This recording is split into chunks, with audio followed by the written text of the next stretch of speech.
So now for the last thing we're going to print today. Going to print a little bag, a tote bag. Again, remember, flat surface lined with an old t-shirt, just to give it a bit of cushioning. Again, any fabric, it doesn't have to be a t-shirt. Can be a bag, can be napkins, can be pillows, using an ordinary inkjet printer and ordinary inks. I'm just going to give it a quick iron, just to iron out these creases. I'm just going to show you how to quickly print another image onto a tote bag, just something a little bit different. Again, we've printed this image using transfer paper for light t-shirts. You notice that we're printing a kind of creamy colored tote bag, and this will work fine. I'm trimming roughly around the image to get rid of as much of the white background that I can. Anything that's not required saves you time ironing.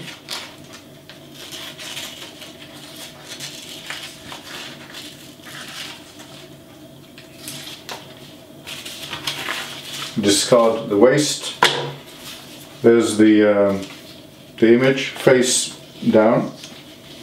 I'm actually printing it upside down, so we'll put the dinosaur that way.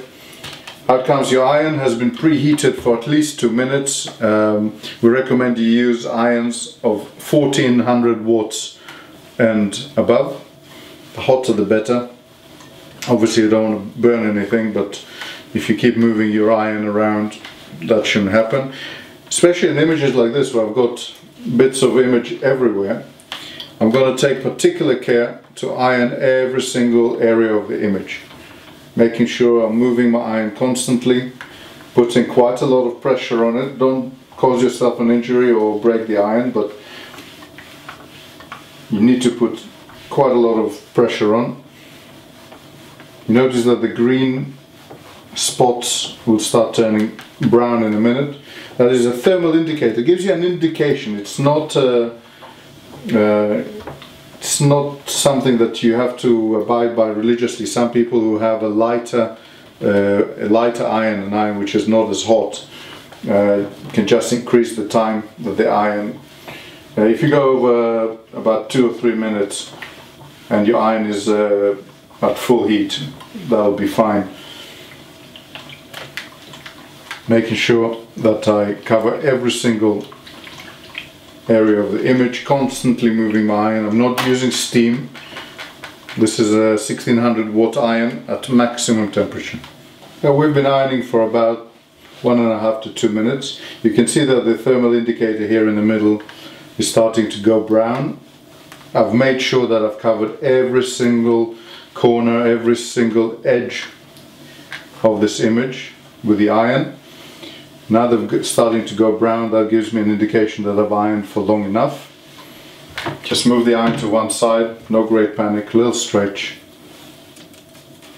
While it's hot, peel it off. Don't know if you can see it on the camera, but there is a slight shine on the image. If you like it, you can leave it like that. If you want the image to be a lot more durable, we recommend you fix it. And fixing can be done either using the silicone paper provided, still leaves you a little bit of a shine. I prefer mine finished in total matte, so I'm going to use an ordinary piece of paper to do that. So fixing to remove the gloss and to give the image a little bit more longevity, especially when you're going to wash it. This is an ordinary piece of paper, printer paper, not coated, not special in any way. Place it onto the exposed image and reheat. Probably about 30 seconds, making sure 30 seconds of heat is applied to every single area of the image.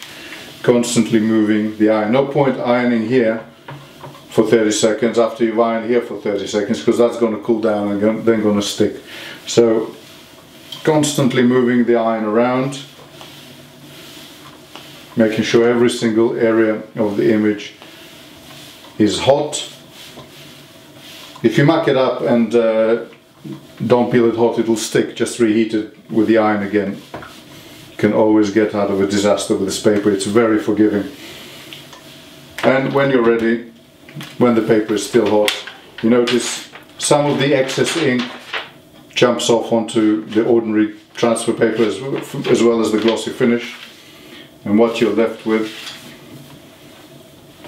is a durable image on a tote bag, ready to go.